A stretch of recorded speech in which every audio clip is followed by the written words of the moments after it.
Neste vídeo vamos estudar sobre o livro do Evangélico segundo Mateus do capítulo 1 ao 7. Tentei ser o mais fiel possível à Bíblia Sagrada. Para não me alongar mais, você que chegou aqui, pode deixar um comentário dizendo do que vocês acharam do vídeo. Vamos ao vídeo. O Evangelho segundo Mateus capítulo 1. A genealogia de Jesus Cristo. Livro que registra a genealogia de Jesus Cristo, descendente de Davi, que é também descendente de Abraão. Abraão foi o pai de Isaque, Isaque, por sua vez, foi pai de Jacó, e Jacó gerou Judá e seus irmãos. Judá, através de Tamar, gerou Pérez e Zerá. Pérez foi o pai de Esrom, e Esrom gerou Arão. Arão foi pai de Aminadab, Aminadab gerou Naasson, e Naasson foi pai de Salmão. Salmão, através de Raabe, gerou Boaz, e Boaz, através de Rute, foi pai de Obed, Obed foi pai de Jessé, e Jessé gerou Davi, que se tornou rei. O rei Davi gerou Salomão, filho daquela que fora esposa de Urias.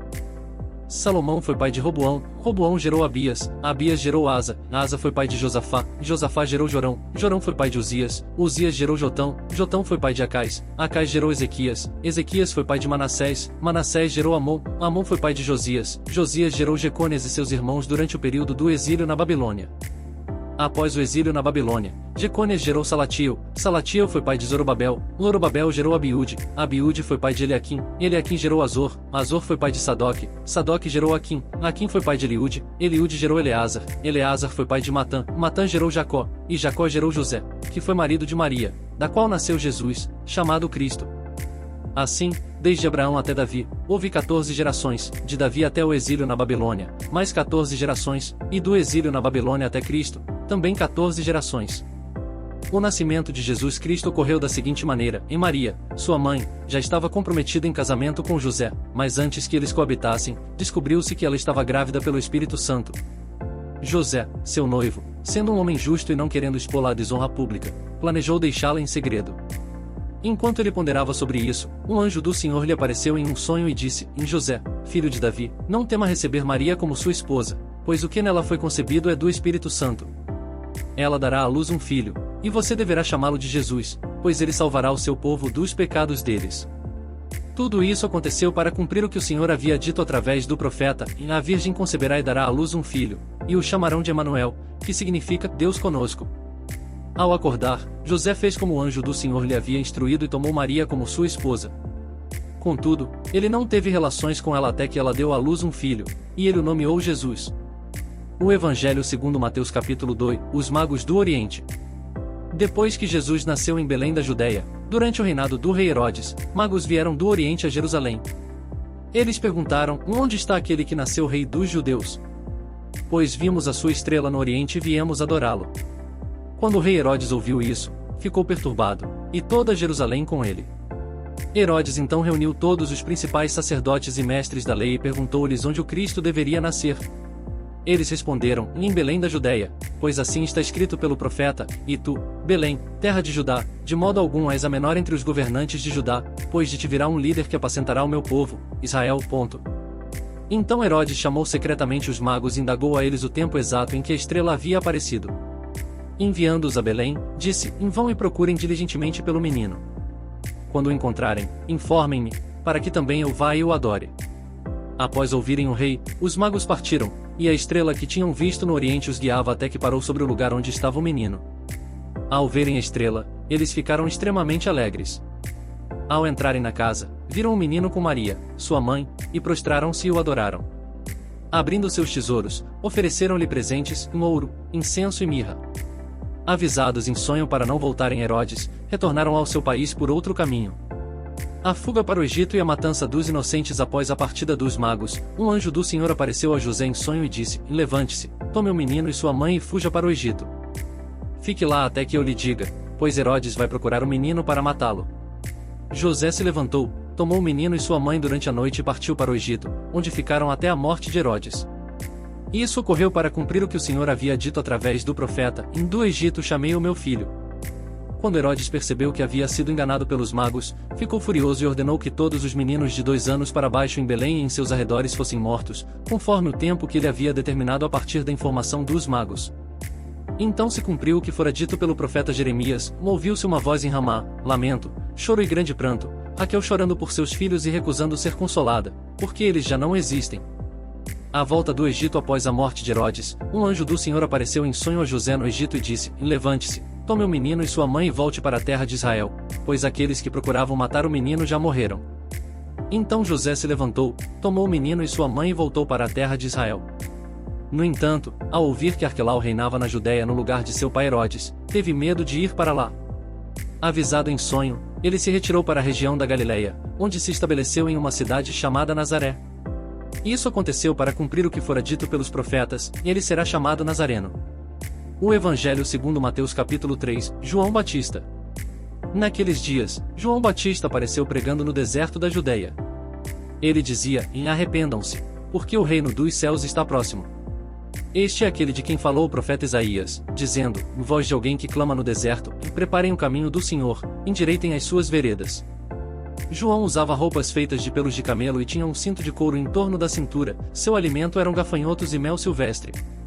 João Batista vestia roupas feitas de pelos de camelo e usava um cinto de couro ao redor da cintura. Sua alimentação consistia em gafanhotos e mel silvestre. Pessoas de Jerusalém, de toda a Judéia e das regiões ao redor do rio Jordão iam até ele para serem batizadas, confessando seus pecados.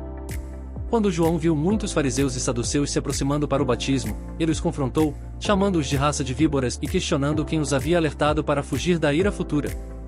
Ele os exortou a produzir frutos dignos de arrependimento e a não se vangloriar por terem Abraão como pai, pois, segundo João, Deus poderia até mesmo fazer com que filhos de Abraão surgissem das pedras. João advertiu que o machado já estava pronto para cortar as árvores que não produzissem bons frutos, as quais seriam lançadas no fogo. Ele explicou que batizava com água para o arrependimento, mas aquele que viria após ele seria mais poderoso, tão grandioso que João não se considerava digno de carregar suas sandálias.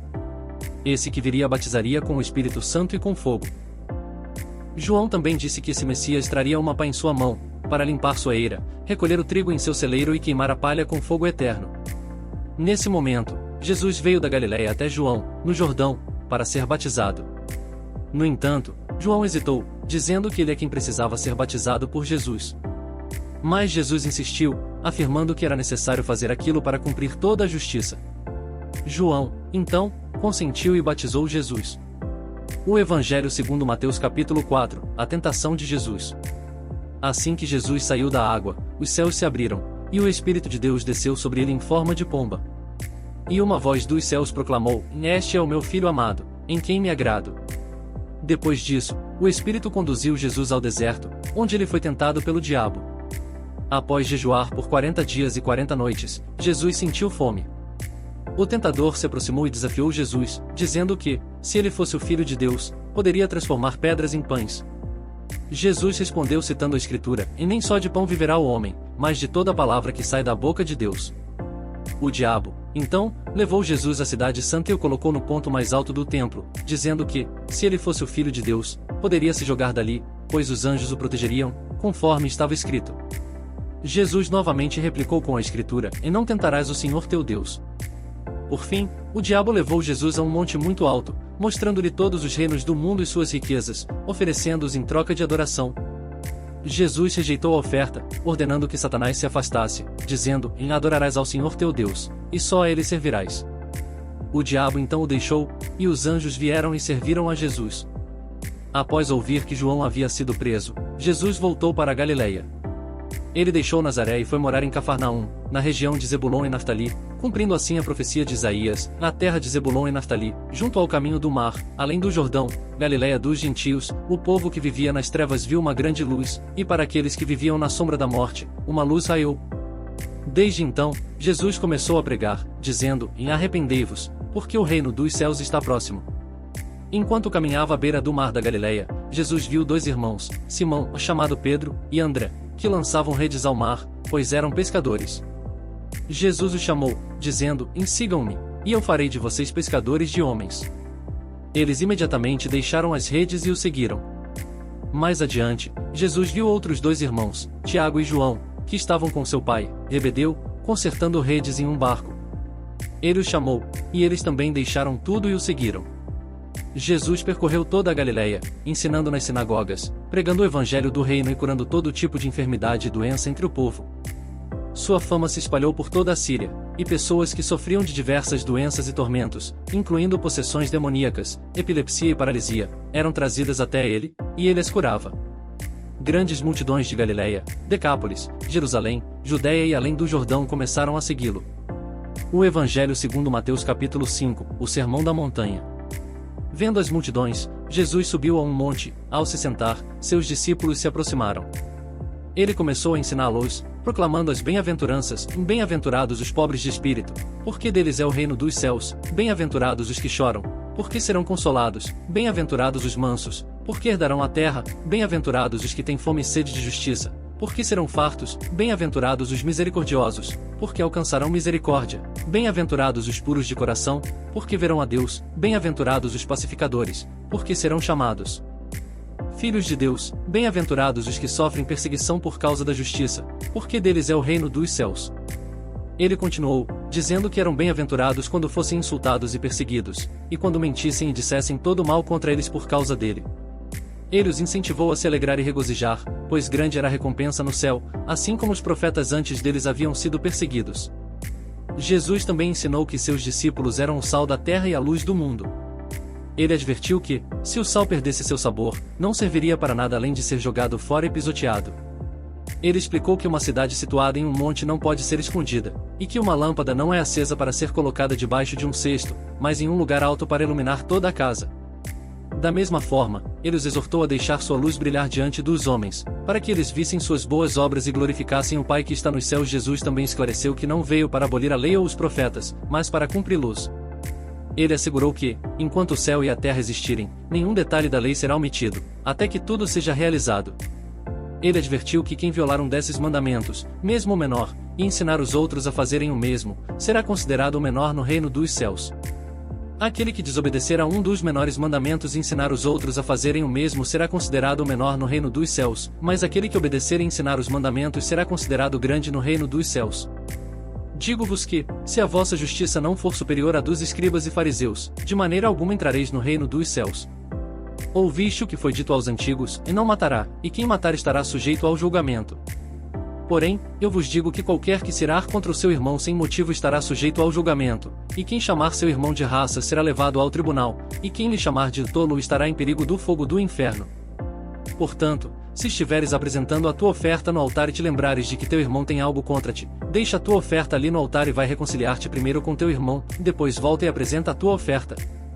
Reconcilia-te rapidamente com teu adversário enquanto estás a caminho com ele, para que o adversário não te entregue ao juiz, o juiz ao oficial de justiça, e sejas jogado na prisão. Em verdade te digo que não sairás de lá até pagares o último centavo. Ouviste o que foi dito: e não cometerás adultério. Mas eu vos digo que qualquer que olhar para uma mulher com desejo já cometeu adultério com ela no coração. Portanto, se o teu olho direito te faz tropeçar, arranca-o e lança-o para longe, pois é melhor perder um membro do que ter todo o corpo lançado no inferno. E se a tua mão direita te faz tropeçar, corta-a e lança-a para longe, pois é melhor perder um membro do que ter todo o corpo lançado no inferno. Também foi dito: em qualquer que se divorciar de sua mulher, que lhe dê uma carta de divórcio. Mas eu vos digo que qualquer que se divorciar de sua mulher, exceto por causa de imoralidade sexual, faz com que ela cometa adultério, e quem casar com a divorciada comete adultério. Ainda, ouviste o que foi dito aos antigos: e não jurarás falso, mas cumprirás os teus juramentos ao Senhor. Porém, eu vos digo que não jureis de modo algum, e nem pelo céu, pois é o trono de Deus, nem pela terra, pois é o estrado de seus pés, nem por Jerusalém, porque é a cidade do grande rei. Nem jureis pela tua cabeça, pois não podes fazer um cabelo se tornar branco ou preto. Seja, pois, o vosso sim realmente sim, e o vosso não realmente não, o que passa disso vem do maligno. Ouviste o que foi dito: olho por olho e dente por dente. Mas eu vos digo que não resistais ao mal: se alguém te bater na face direita, oferece-lhe também a esquerda. E se alguém quiser processar-te para tomar a tua túnica, entrega-lhe também a capa. E se alguém te obrigar a caminhar 1 milha, vai com ele 2. Dá a quem te pede e não te desvies daquele que deseja pedir-te emprestado. Ouviste o que foi dito: ame o teu próximo e odeie o teu inimigo. Mas eu vos digo: amem os seus inimigos, abençoem os que vos amaldiçoam, façam o bem aos que vos odeiam e orem pelos que vos maltratam e perseguem, para que sejais filhos do vosso Pai que está nos céus, porque ele faz com que o sol se levante sobre os maus e os bons e envia chuva sobre os justos e os injustos. Pois, se amardes apenas os que vos amam, que recompensa tereis? Os cobradores de impostos não fazem o mesmo? E se saudardes apenas os vossos irmãos, que mais estão a fazer? Não fazem os cobradores de impostos o mesmo? Portanto, sede perfeitos, assim como é perfeito o vosso Pai Celestial. Evangelho segundo Mateus capítulo 6, Jesus continua o sermão da montanha. Ele adverte para que não pratiquem suas boas obras diante dos homens para serem vistos por eles, de outra forma, não tereis recompensa junto a vosso Pai que está nos céus. Quando derdes esmola, não façais como os hipócritas que tocam trombeta nas sinagogas e nas ruas para serem orados pelos homens. Digo-vos que já receberam a sua recompensa. Mas, quando deres esmola, que a tua mão esquerda não saiba o que faz a direita, para que a tua esmola seja dada em segredo, e o teu Pai, que vê em secreto, te recompensará publicamente. Quando orares, não sejas como os hipócritas, que gostam de orar em pé nas sinagogas e nas esquinas das ruas para serem vistos pelos homens. Em verdade vos digo que já receberam a sua recompensa. Mas tu, quando orares, entra no teu quarto, fecha a porta e ora ao teu Pai, que está em secreto, e o teu Pai, que vê em secreto, te recompensará publicamente. E quando orares, não uses vãs repetições como os pagãos, que pensam que serão ouvidos por muito falarem. Não sejam como eles, pois o vosso Pai sabe do que precisais antes de lhe pedirdes. Portanto, orem assim: Pai nosso que estás nos céus, santificado seja o teu nome, venha o teu reino, seja feita a tua vontade, assim na terra como no céu. Dá-nos hoje o pão nosso de cada dia. Perdoa-nos as nossas dívidas, assim como nós perdoamos aos nossos devedores. E não nos deixes cair em tentação, mas livra-nos do mal, pois teu é o reino, o poder e a glória para sempre. Amém. Pois se perdoardes aos homens as ofensas deles, também o vosso Pai Celestial vos perdoará, mas se não perdoardes, tampouco o vosso Pai vos perdoará as ofensas. Quando jejuardes, não vos mostreis tristes como os hipócritas, que desfiguram o rosto para mostrar aos outros que estão jejuando. Em verdade vos digo que já receberam a sua recompensa. Mas tu, quando jejuares, unge a tua cabeça e lava o teu rosto, para que não pareça aos homens que estás jejuando, mas apenas ao teu Pai, que está em secreto, e o teu Pai, que vê em secreto, te recompensará publicamente. Não ajunteis para vós tesouros na terra, onde a traça e a ferrugem destroem, e onde os ladrões arrombam e roubam, mas ajuntai para vós tesouros no céu, onde a traça e a ferrugem não destroem, e onde os ladrões não arrombam nem roubam. Pois onde estiver o teu tesouro, aí estará também o teu coração.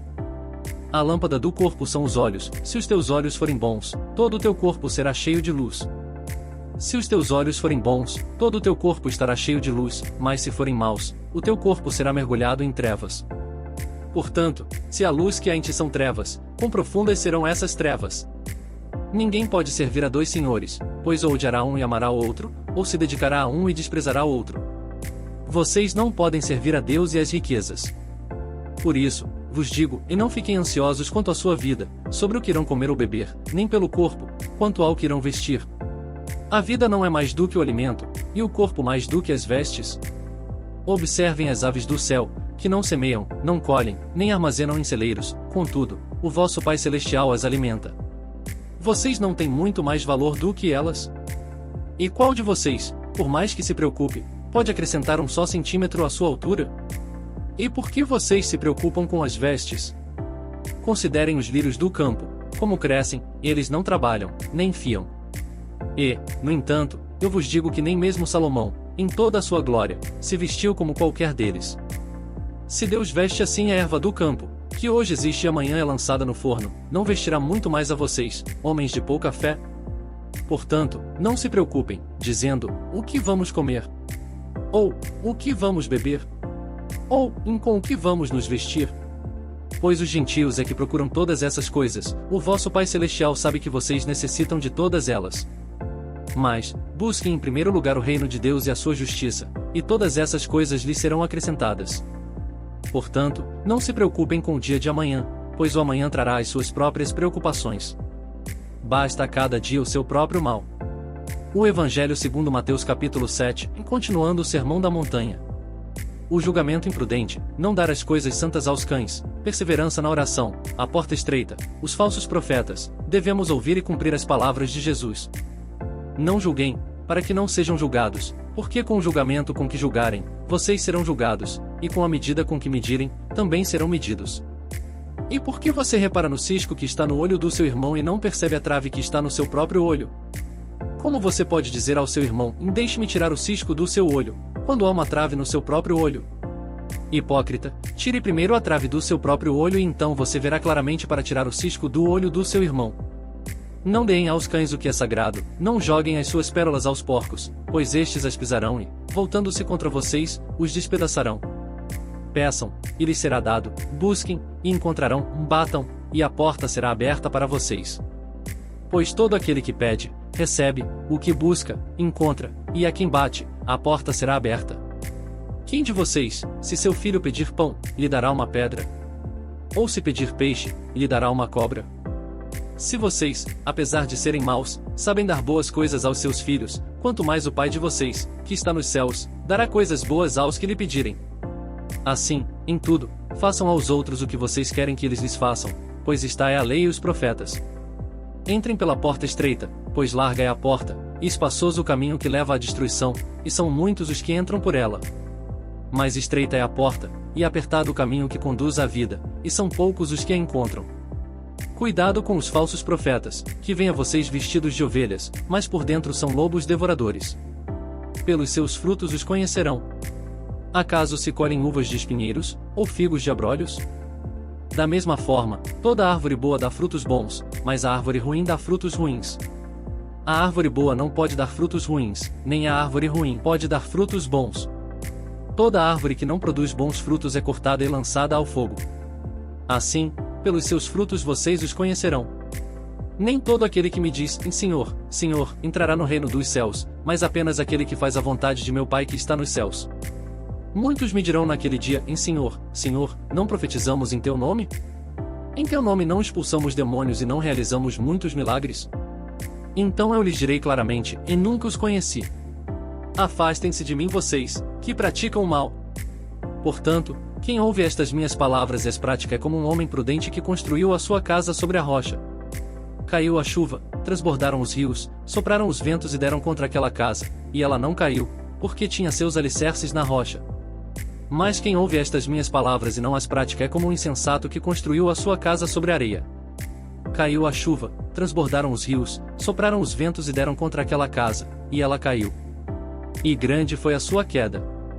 Quando Jesus acabou de dizer essas coisas, as multidões ficaram maravilhadas com o seu ensino, porque ele as ensinava como quem tem autoridade e não como os mestres da lei.